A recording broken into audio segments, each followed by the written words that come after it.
ये ट्रिपनोसोमियासिस का केस है। इसमें जानवर का जो बॉडी टेम्परेचर है वो वेरी करता है।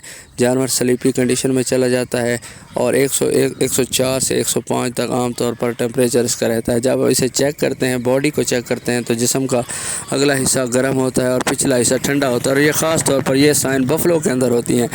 कैटल के काऊ के अंदर ये इस तरह की कंडीशन कम ही होती हैं और इसमें एंटीबायोटिक रिस्पॉन्ड नहीं करती। और ये फ्लैजिलेटेड प्रोटोज़ोआ होता है जो कि ग्लूकोज को यूटिलाइज़ कर देता है और जिस समय ग्लूकोज की इसमें कमी हो जाती है। और इस काम ख़ास तौर पर